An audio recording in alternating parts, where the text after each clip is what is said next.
My revered master. The autumn wind is back, but you, revered master, where are you? Life and death, the most critical issues, lightning and permanence. Yes, master, you did realize these two most critical issues in this life. You came and then serenely went. You demonstrated the truth of impermanence and how swiftly it can strike, and let people gasp, "Oh, it's all too sudden." Your passing was so swift, so peaceful, that thinking of your pending tasks, we all thought that you would not be able to let them go. In reality, you were very detached, feeling that you were no match for the ferocious four elements. You calmly said, "Be that as it may, they are common tasks. Someone else will take them over." These words were said in the morning of August 8th, 2013, about 4 hours before you lightly breathed your last breath, taking leave of everybody. What words can I use to describe your mind but embracing the unlimited space and encompassing realms as numerous as grains of sand? Thinking back about that moment, I only want to prostrate again and again in front of your framed picture. But how many prostrations are enough to praise your aspiration and virtue? Even if these prostrations were only formality, but this formality stems from the depth of my admiration. What you said proved that even at the last moment of your life, you were only concerned about the common tasks, the Buddhist congregation, and Sangha community, not knowing that at that moment, your life were hanging only by a thread. Listening to your labored breathings, I asked, "Master, are you very much in pain?" And you only answered, "Tired." And then closed your eyes tightly, lost in your own thoughts and difficult breathing. Maybe being so used to seeing you in this state because of your notorious poor health, I was not frightened nor confused, but silently prayed for you, invoking Shi Yin Bodhisattva and Amitabha Buddha, so that you can be contented according to the casual conditions. I was greatly and only comforted knowing that at that very moment your followers had come together at the Kan'an temple to pray and to recite the sutras. Those who attended the summer seminar at Lin Hua Dao Trang in the Kung Viet temple also came together to pray and recite the sutras. And I, standing at your bedside, was also single-minded praying.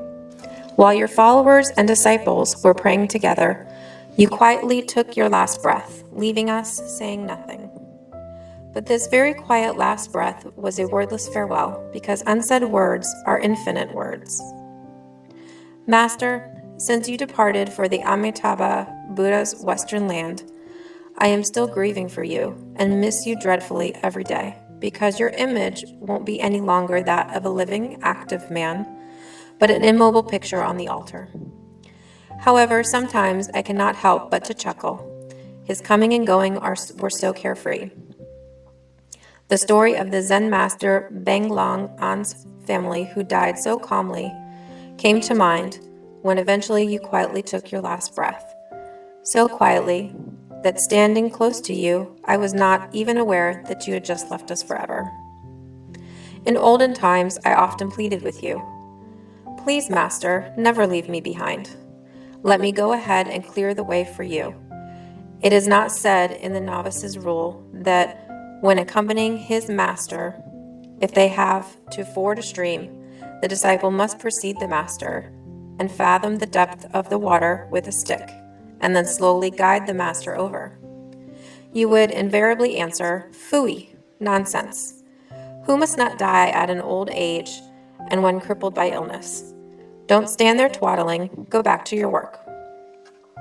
I said so because your undertakings were so grand, your vows so vast, and there were so many people leaning upon you, depending upon you.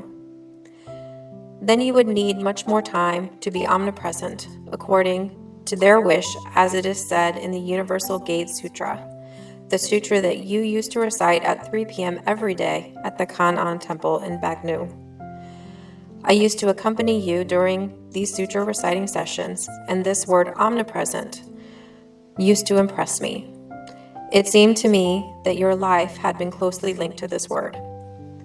Because I knew that you wished to be omnipresent, modeled on Guanshin Yin Bodhisattva, I very wholeheartedly vowed to let you have many years of my life. Although I know that each person has his own fate and his own span of life, but I still prayed that you would live to 100 years to allow people to lean on you, as you never refused to stretch out your hands when people needed you, called on you, appealed to you, and expected from you. I used to observe you closely and silently, and sometimes I ventured to suggest, Master, I think that this task should be done like this. Why did you do it like that? You thoughtfully remained silent, then answered, I have my own way of doing things. Get back to your work, stop talking nonsense, or I shall chide you. Many times, narrow-minded and shallow-brained, I kept asking you the same question, and you always gave me the same answer. Gradually, my narrow and shallow mindset was eventually enlightened by the outcome of the works carried out in your own way. I would complain, so you had your reasons to do it that way, but why didn't you explain it openly for me to understand instead of leaving me with my misgivings? Then you would smile slightly smug, your nose slightly turned up. I told you, what is not clear now will slowly clear up, but you never listen. You are such an ignorant lot. My revered master. When I was just tonsured, you minutely taught me the monastic etiquettes and manners, while the masters Nat Chan and Tian Hu taught the novices rules. Samukha Vinaya. I still remember very clearly, you used to quote, giving too lenient an education is the teacher's fault. Once I asked, what about the student? You said, he is also at fault. The teacher is for not having wholeheartedly taught the student, and the student for his insubordination and for causing his teacher's headaches. They were very serious offenses. Who is the master who does not want to train his disciple into a valuable Dharma tool? But if the disciple is not conscious of this and gets angry or takes offense, then, see it for yourself. Study diligently the Vinaya. You must put your study into practice, and practice also means self-cultivation. Then you went on telling stories about your community life in the High Buddhist College in Nha Trang before you left for Japan, where the monastics must undergo a very strict discipline. You must live in harmony with the community, where each and every action in the temple functions at the pace of the sound of the gong. At the beginning of my monastic life, I used to make the same blunder. Sometimes wanted to complete a task at hand, and in spite of the gong, I arrived late at the dining hall to take my meal with everybody. Late in the evening, during our lessons, you alluded to it. Not living according to the schedule of a community reveals a striking lack of respect for it. Doing so, one would lose one's blessings, for it is an offense. Yes, an offense. Is it normal for the disciple to stroll in when the master is already at the table? And who has not task to complete? Even me. I have to show respect to the masses, let alone you. Then you went on telling us about your life in the Nha Trang Buddhist College as example. To live according to the sound of the gong was your favorite saying, had you not been the chief supervisor in this college. Oh, my master, how many times I repented, how many times I did penance, but veiled my ignorance. I kept committing the same blunder. Each time I had to don my robe to bow in front of you, to show repentance, and you always remained silent before saying, if you are aware about your wrongdoing, don't do it again. Don't make me reprimand you all the time. It is very bad for your blessings. How time flies. 30 years already went by. 30 years, during which I practiced, cultivated my mind, repented, and progressed, had passed like a flash. Let us go back to your life and your vows. When we just have been ordained, the activities in the temple were still relatively simple. You spent a lot of time to educate, to take care of us, your first group of disciples. You painstakingly taught us and nurtured us with the story of your life, how you lived when you just tonsured in the village temple, your studies, your activities in the Buddhist college, Duk, in Nha Trang, the time you were studying abroad, and your ideal for serving the Triple Jewels. You told us so many stories. I left home to enter monastic life when still very young, at 11. In fact, I ran away from home to follow my master, a monk living in the village, and I was very disinclined to study. A little older, I knew better and wanted to study. I asked my master's permission to go to the Buddhist college in town, and he did not acquiesce to my request. I submitted it again and again to no avail. Then I had no choice than to run away again. Later on, my master relented. I went back to my temple to see him. Then he returned to the college. My master called me back a few times, wanted to hand the temple over to me in order to keep me in the village. But because of my vow to open new horizons in order to spread the Buddhism, I stayed at the Buddhist college at Nha Trang and was tutored by the late fourth patriarch Thích Quảng. Thereby, seeing your aptitude and commitment to serving Buddhism and the Vietnamese people, the senior venerables entrusted you with important missions. In 1963, the Dharma upheaval was a very critical period. Once your temple was searched by police to discover letters or documents related to the altars on the streets movement. You were so anxious, not knowing where to hide them. In previous times, you rolled them and bound them carefully together, then hid them in a well, but they were still found out and taken away. This time, frightened out of your wit, you rolled them up and kept them in your hands while receiving the searching agents. During all that time, you silently and ceaselessly prayed and called the compassionate, the merciful Guan Shin Yin Bodhisattva for help, and you were not molested and out of danger. Later on, when the police left the temple, you suddenly realized that the roll of the incriminated document were still in your hands. You let your breath out with a relieved homage to compassionate, to merciful Guan Shi Yin Bodhisattva. Then you donned your ceremonial monastic robe to recite the Universal Gate Sutra to express gratitude. During your whole monastic life, you had an unrelenting faith in Guan Shi Yin Bodhisattva. Maybe that is why every afternoon at 3 p.m. you always recite the same sutra. You even use the first of her 12 vows to bestow Dharma names on us. Quang Fat, Quang Thay, Nguyen, and only added the prefix Tin to form a name. Being the youngest, mine was the last one. Tin, Nguyen. Then there was the event of the most venerable Thích Quảng Duc's self-immolation. At that moment, you said, many persons volunteered to perform self-immolation, but not everyone was approved to do so.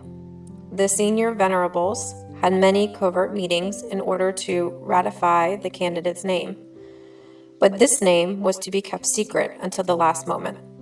Once again, the Buddhist temples were combed and raided by the government. In some temples, the monks were even rounded up and interrogated. As soon as I was informed of this, I took the important letters and put them in the Lotus Sutra, Pundarika Sutra, at the Universal Gate chapter, and left the sutra on the altar. All the sutras were shook. All the candlestick and censers were turned over. Only the Lotus Sutra was left untouched. Once again, we were saved by the miraculous power of the greatly compassionate, greatly merciful Bodhisattva. Sponsored and trusted by the most venerable Tu Quang, you became a Dharma lecturer at Fu Yen and teacher at the Bo Day Secondary School in Buihua.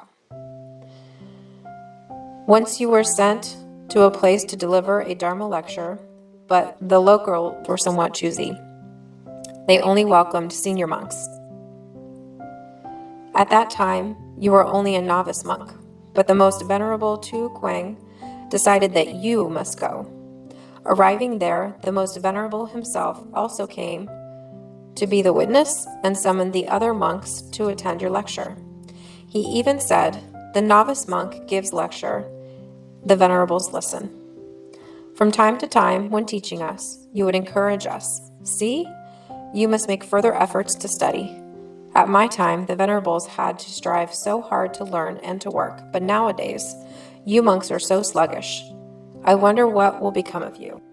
During the years 1962 to 1967, you were a Dharma lecturer, principal of the Bo Day Secondary School, and the substitute teacher at the schools in Bin Din when it was necessary. You encountered also not a few problems with the government then. Therefore, the most venerable Tu Kuang urged you to temporarily go to Japan for first broader perspective, and secondly, to avoid being watched. "Keep quiet a moment, then come back to help me," he said. You obediently made preparations to go to Japan. In 1967 in Japan, you had to struggle very hard living conditions with a very small sum of money that you brought with you. A not less small pittances were allocated to you from Vietnam and was sent to you monthly by a helpful friend. At the beginning, you received it regularly, but very much less so afterward.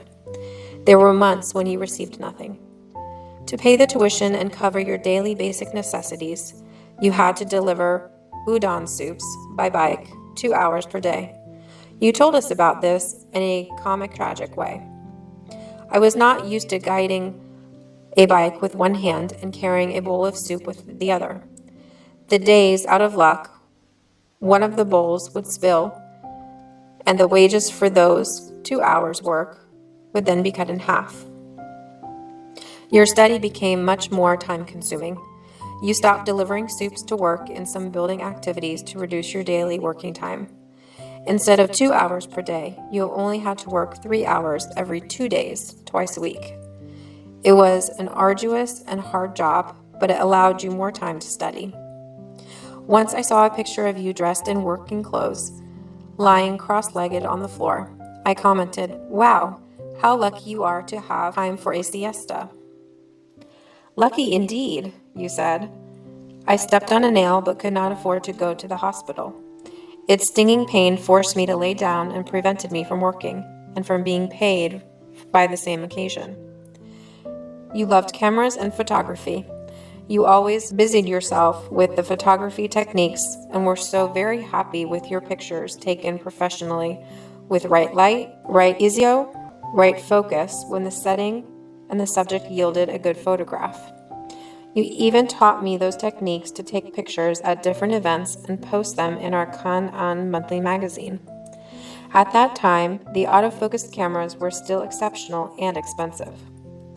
During the years 1968 to 1973, you were appointed president of the Buddhist Vietnamese chapter in Japan, because little by little, the number of monks coming to study in Japan were increasing, and you gathered together to found a Vietnamese Buddhist association, run and managed from Vietnam. In spring 1973, you were instructed by the late fourth patriarch, Thich Quang, to go to Paris in order to work with the Venerable Thich Nhat Hanh, but you went back to Japan because the collaboration was rather shaky. At the beginning of 1974, you went back to France and had a hard time to find a room to rent, and ended up to share one with a few Theravada monks living in Paris at that time. You said, "The room was so cramped, just large enough for 5 or 6 of us to lay down and to turn. Every belongings had to be momentarily put outside in the corridor." Afterward, you founded a Kan-an prayer hall in a 2-room apartment.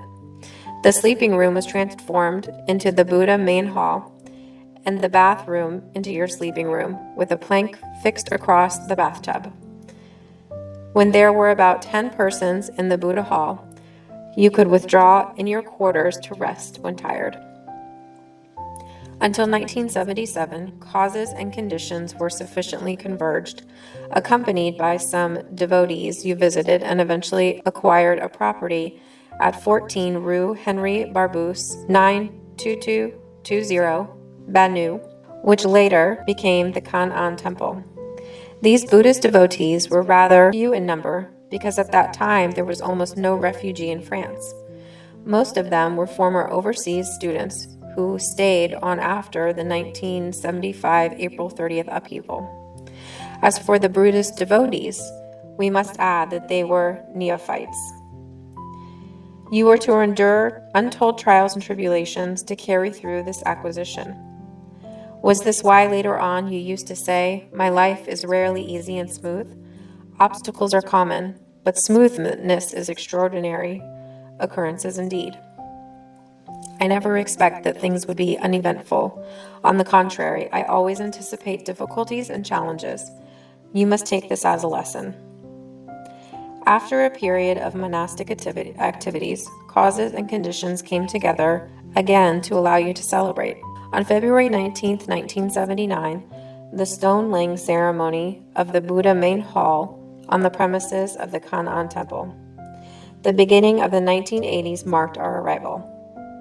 In 1983, we, a group of young people, used to go to the temple on weekends or when there was no school.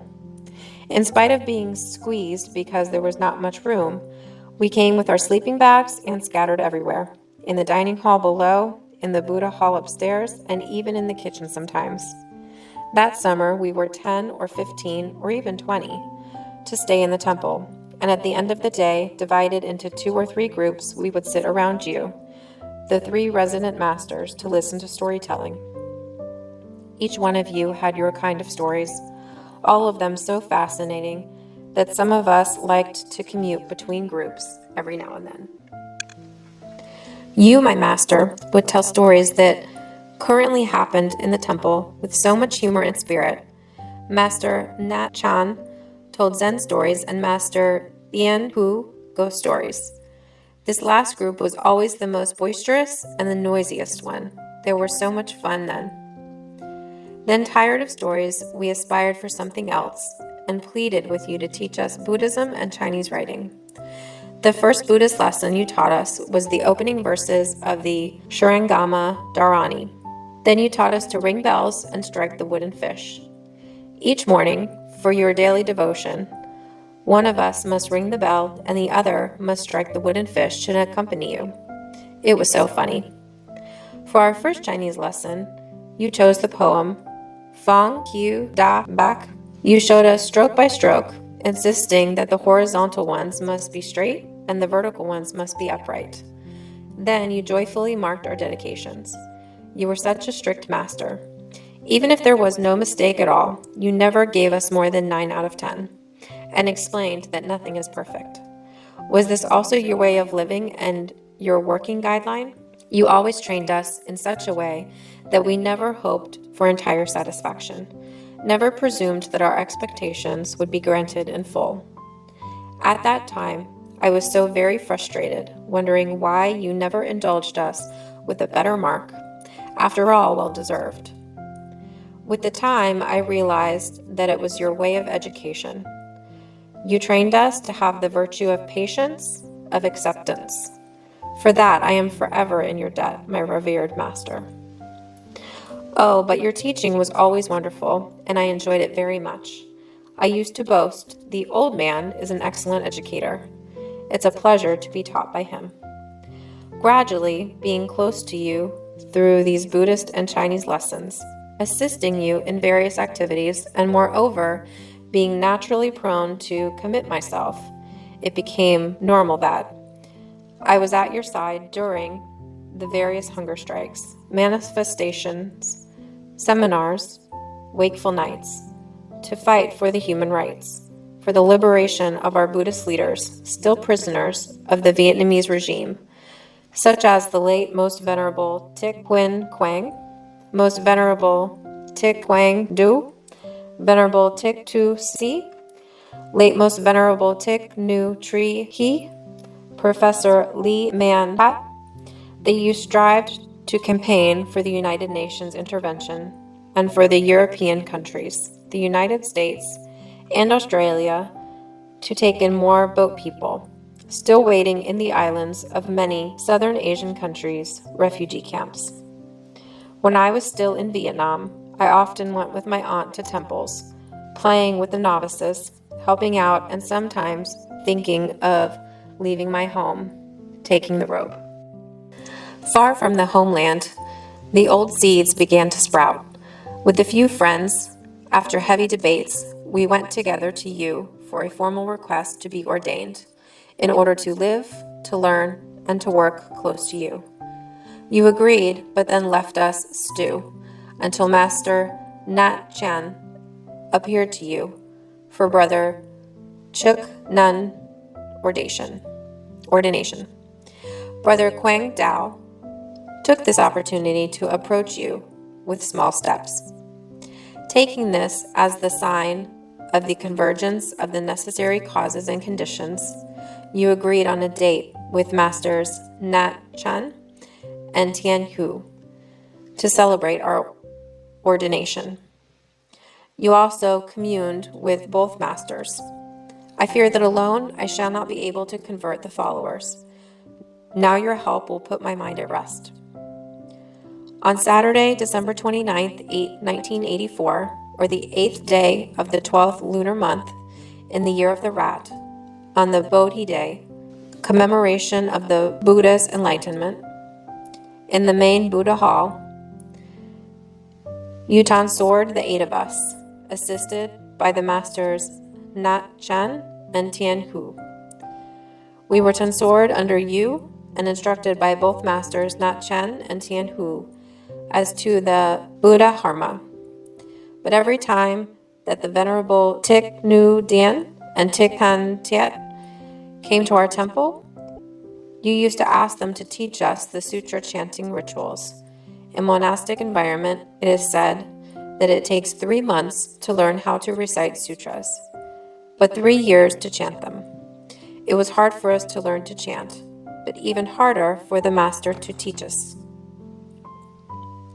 We had so much fun. The main rituals were taught by you. You taught us very carefully how to offer incense, to praise the Buddhas, to dedicate, to use the right tone to conduct the public in a sutra recitation sessions.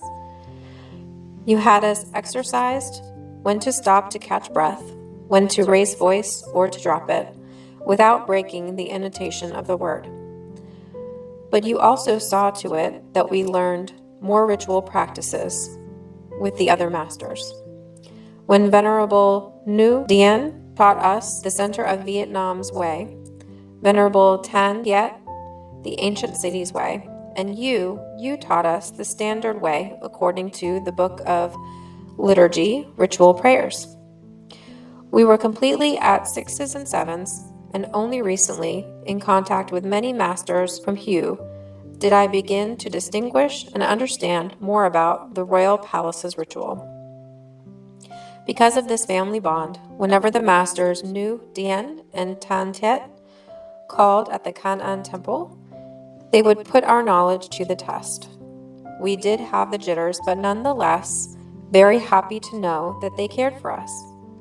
Then the masters Huang Yen and Pri Min frequently came to see us and were also very interested in our study. At that time, apart from very important ceremonies, the everyday's activities and provinces were relatively simple. Therefore, these masters often came to see us. But the Buddhist activities increased steadily. Our countrymen, refugees from Vietnam, were slowly settled down in a third country. As long as no monastic presence was to be found in the neighboring European countries or in France's provinces, you would travel unceasingly, every week's end, to Switzerland, Austria, Germany, Denmark, Sweden, Norway, and sometimes up the northern Norway to visit them, the Buddhists who yearned for some spiritual food. Once again, oblivious of long journeys or of your tiredness, you would immediately begin your office, expounding the Dharma. Comfort our countrymen who just settled in these countries. They still missed their homeland, their relatives, and were still unfamiliar with their new environment. At that time, we were so close to our fellow countrymen and Buddhist followers. As to me, my work was to display the Buddhist printed material, sutras and magazines, set up a makeshift altar for a prayer session. After the ceremony, I would take everybody's names and addresses so as to send them our Kan'an magazine later. Our financial position was very modest. To go to so far a place, master and disciples only disposed of a 4-horsepower Renault 5, that kind of small truck without back seats, used to transport heavy goods. I would sit on a board put across the trunk to let room for printed materials and necessary objects to set an altar. At each sharp turn, the board would collapse, and so would I. It would be put back again for me to resume my seat. After the ceremony, we would drive back to Kan'an Temple. More often than not, we would arrive at the earliest at 9 or 10 p.m. On Monday morning, we returned to our daily duties in a temple, and in the evening, our lessons. Masters Nat Chen and Tian Hu taught us once per week, and you twice. On Saturday, we would be on the road again. Sometimes we proceeded like this 4 weekends consecutively. During our trips, to entertain the driver, you would bring along a battery-powered cassette player and a few cassette tapes of Dui Kan, Kan Li, Tan Nguyen, renowned singers from our homeland. These songs, produced prior to 1975, speaking of our beloved country during the raging war, relieved somehow our homesickness. But you also took these opportunities to explain to us, the driver and I, a few Vietnamese phrases from the songs in their literary and cultural contexts. Were you not a teacher of Vietnamese literature? The food we brought with us would be invariably white rice, fried bean curd with chili and lemongrass, a cucumber, a bottle of Maggi sauce, and a few bottles of spring water, and that's it. As simple as that. Masters Nat Chen and Tian Hu also used to go faraway places too, in turn, celebrate Buddhist services to relieve you. There were many weekends when you and one of these masters were absent. The remaining one must conduct the weekly morning prayer service for the deceased, and in the afternoon, give a Dharma teaching for the devotees.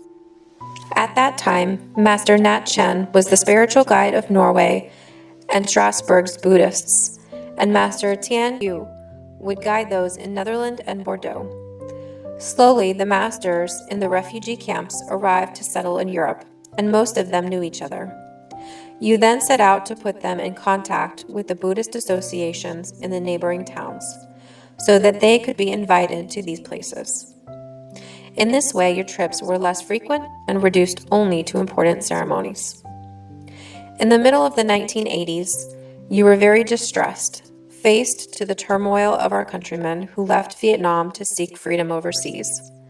You ceaselessly organized hunger strikes and manifestations in front of the United Nations headquarters in Switzerland, or in front of the Vietnamese embassies in Paris, or in other European capitals, in order to awaken the conscience of the international community's leaders. You aimed at requiring their interventions in favor of the human and the religious rights in Vietnam, and at drawing their attention to the refugee camps in the Southeast Asian countries.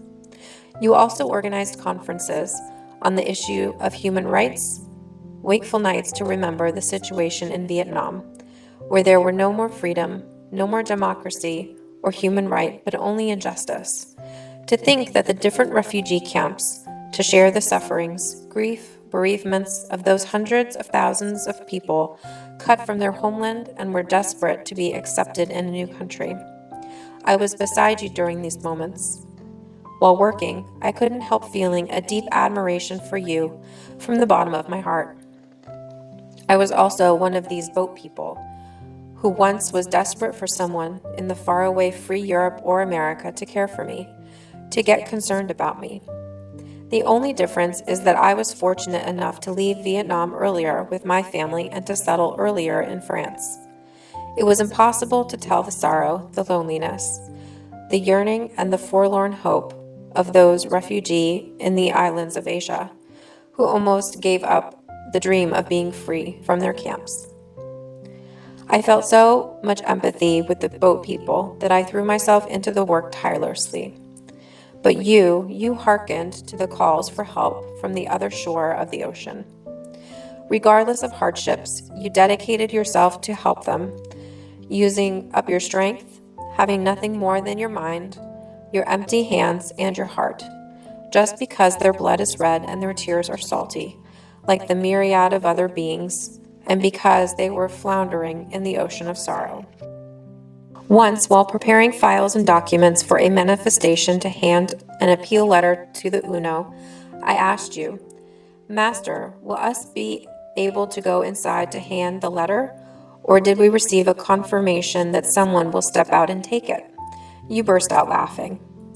"We'll do what we must. If we can't go inside, or if no one steps out to take the letter, then we'll send it by post.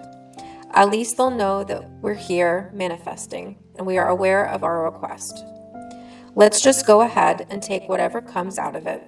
Like our countrymen in the refugee camps, they just keep waiting and hoping, but don't know when they can get out of them." What a great spirit of altruism. I remember I once wanted to give up everything because you kept on organizing or calling upon people to organize hunger strikes, manifestations, and wakeful nights, but to so little avail. How not to discourage when one spends so much effort, does so much work to almost no result.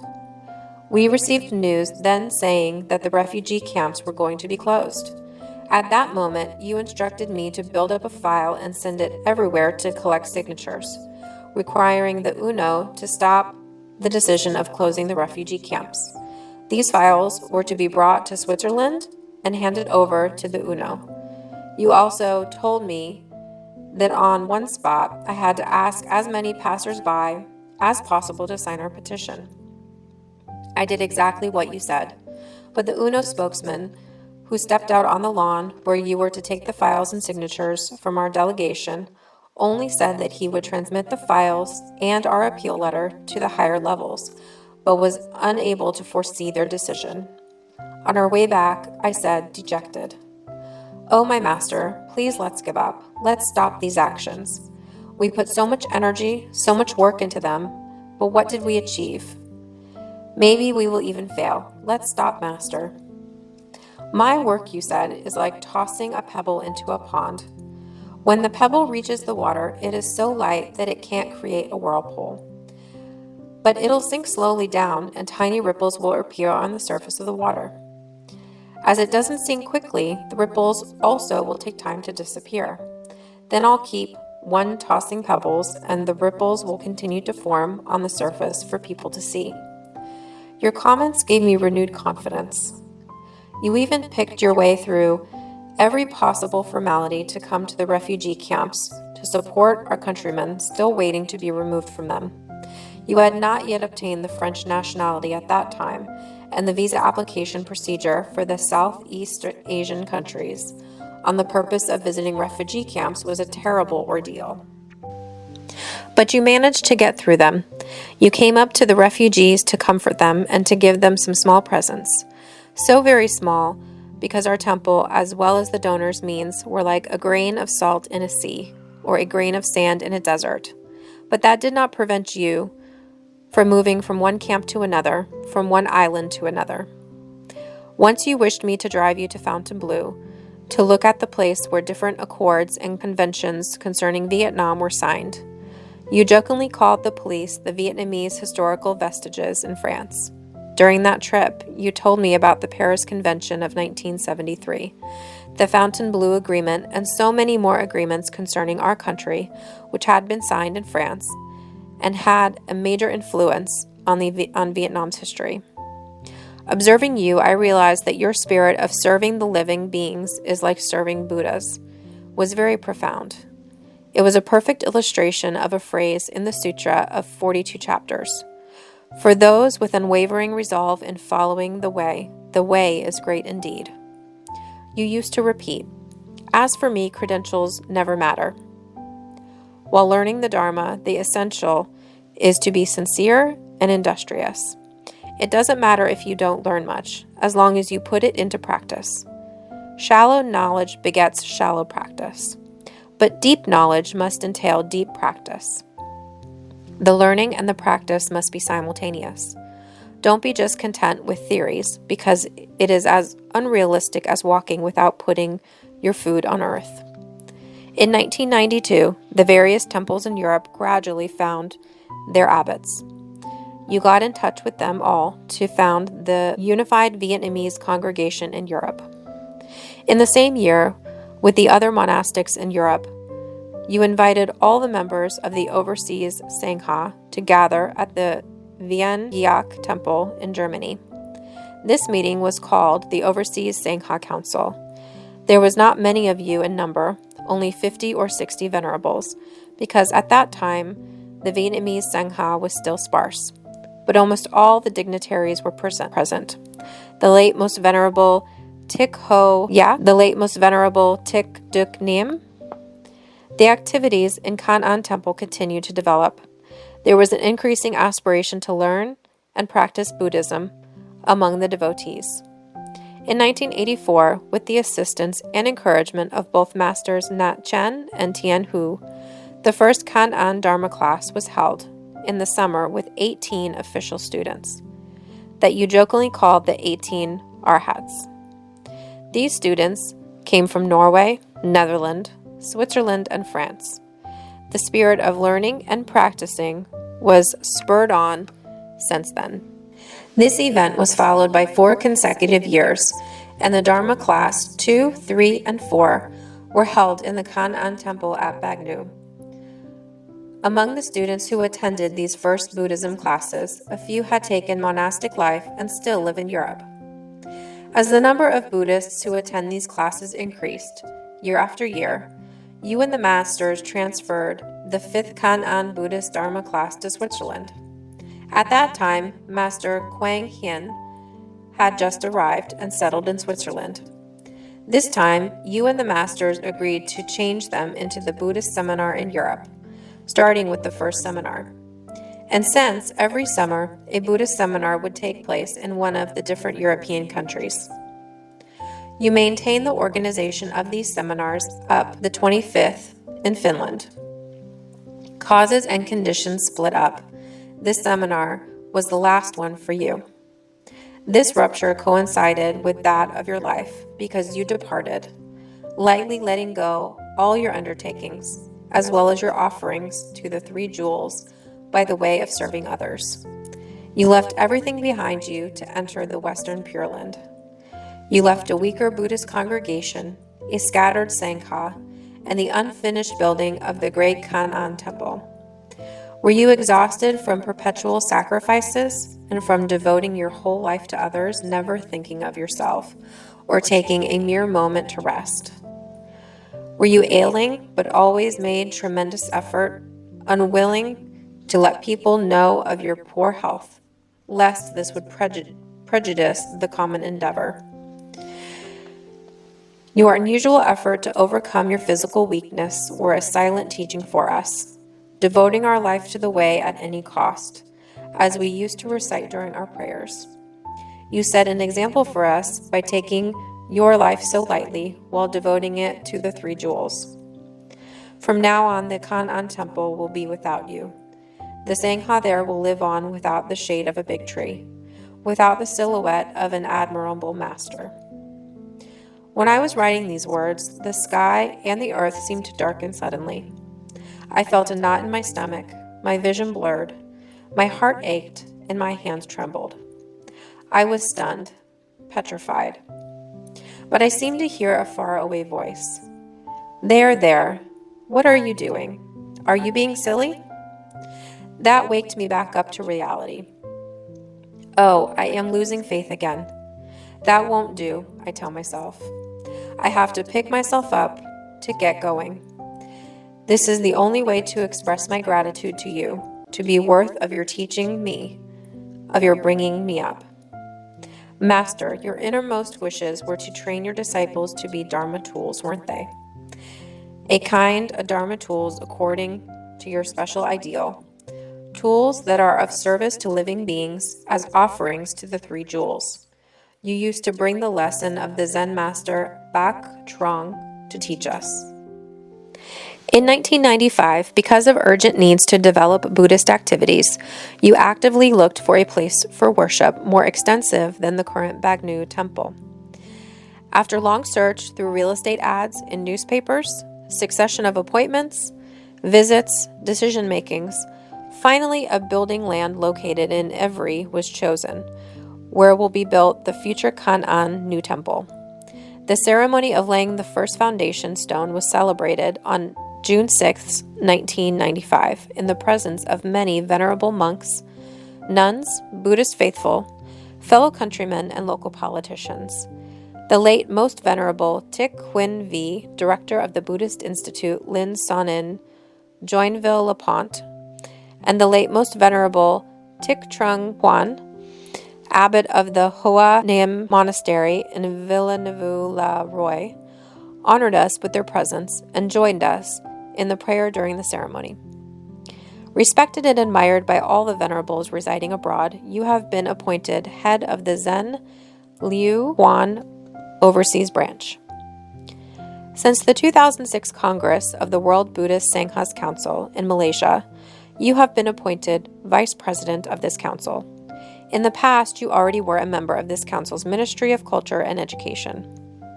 Frequently assisting you during your numerous travels, I had opportunities to hear your thoughts when you shared them with other Grand Masters.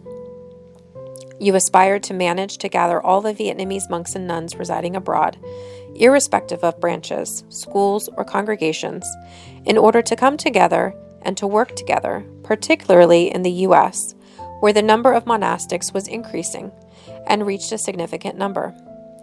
You have worked actively to found a unit of Buddhist monastics overseas, which was praised and supported by the Grand Masters of the 5 continents, and you have been elected president of this unit on January 1st, 2007.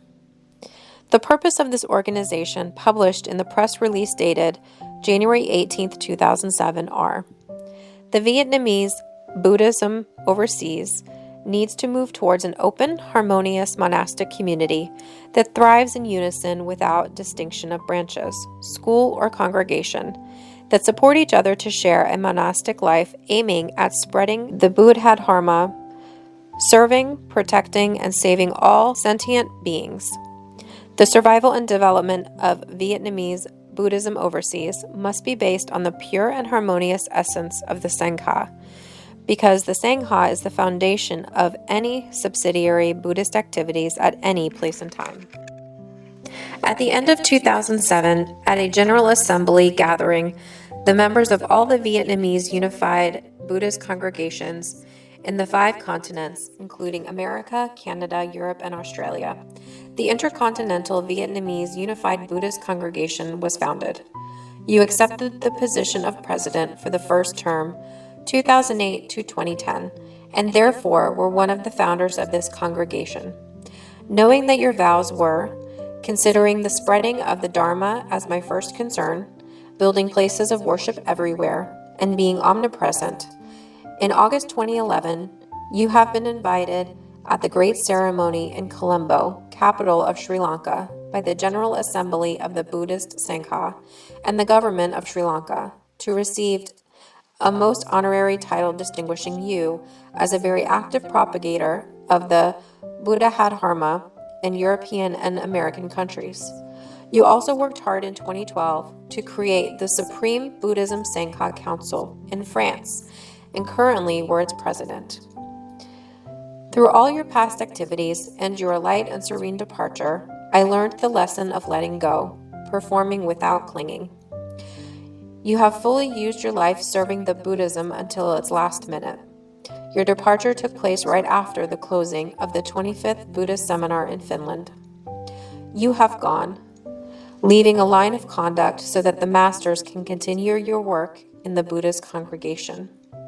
You have gone to be the glue that clogs the cracks, to be the cement reconciling differences in these troubled times, gone to ring the bell to wake up sleeping consciences. You have gone, but the congregation is still here.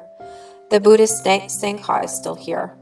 Your followers are still here, and we, your disciples, are still here. Last year at this time, you stood there at the door of your room, a resplendent and majestic figure. But this year, at this place, the autumn wind is blowing. Your door is open. But he who smiled in the autumn wind is no more. The pillar has gone to the west. We, your disciples, met at the weekly ceremonies to respectfully honor you. Then at the ceremony of 100 days, and then the 2 commemorations, Tiu Tuong and Dai Tuong, that followed. Every activity we do are things of ordinary life, corresponding to the world in which we are temporarily living. I vow to see you again in the Western land, where these earthly religious activities are unnecessary, and where together we would continue the same path in the Western land of bliss. The still dark sky of Every this morning is a little chilly, a little rainy, a little windy, and autumn weather. The great pagoda has an air incompleteness, boxes of tiles lying about in the court. Here and there a few pieces of planks, a few bags of cement, iron bars. Things are still disorganized, and this image reflects the spirit of your followers confronting your sudden departure. We are not psychologically prepared to carefreely carry on with your tasks, although before they were quite familiar. But our mind is not yet ready to take on the great mission that you handed down to us concerning these imposing building. Seen from outside, things seem to work smoothly, but in reality, we do not yet feel safe psychologically with our large protecting tree, our revered master. Let's trust that the causes and conditions will fix everything. Let things flow naturally like a stream, flowing its course. Let's hope that tomorrow the great Kan'an temple will become like a flow of water, and like every other flows, it slowly, freely drift with the current. If it happens to be an obstacle on its way, and even if the flow is divided into 2 streams, the water will flow its current and get around the obstacle, and then will meet again to make one. It might happen also that the obstacle, like a pebble, is too small to resist the current, and the water will still flow freely. In either case, the water will split into 2 or will follow its current. It is always the same water. The flowing is still the water. The water is unmovable, unchangeable, whichever state it takes, solid, liquid, or gas. Its nature is humidity. Poured in a glass, it will take the shape of the glass. Poured in a bottle, it will take the shape of the bottle. Poured in a bowl, its quantity is unchanged, but it will take the shape of the bowl. Poured in a chip bowl, it will spill out from the crack, but the lost water is still water. My mind is like the water. Whatever the situation, I vow to be faithful to the way. The temple can be prosperous or impoverished, and even with you gone, I still hunger to learn and to practice with a beginner's mind, passionately, enthusiastically, and with the same desire to commit myself. But the passion of the beginner has mellowed, as expressed in the second part of the poem, Lo San Mountain, the mountain which inspired the poet Tu Dong Fa when he visited it. My revered master, the day your coffin was brought back to Paris from Finland, as well as during your funeral, the totality of monks, nuns, and faithful from all over Europe were present. It was in this part of the planet that you worn your straw sandals to clear the wasteland, minded of your first followers. Then you became their mentor, counseling them to create Buddhist associations, then to invite masters to guide them on the spiritual path. They respect you, revere you as their master, their elder brother, their patriarch, and were there in full strength to welcome you back to France, as well as to see you off to the Western Pure Land. Then the venerables from all the continents have come together to recite each sentence, each verse of the sutras, praying for you as if to bring a little warmth and comfort in the icy hearts of your orphan disciples in these memorable days of mourning. Respectfully, I prostrate in front of my masters, expressing my deep gratitude. Despite your weariness after the hardships of your long journeys, you made us the honor of coming to the great unfinished temple, with its room in precarious comfort, imperfect arrangement, but you have benevolently forgiven us for these inconveniences. My revered master is my witness. My revered master is no more. In a flash, almost 100 days have gone by, but my heart still aches, grieving for my compassionate father. October 23rd, 2013. Quảng Trang, Diệu Trạm.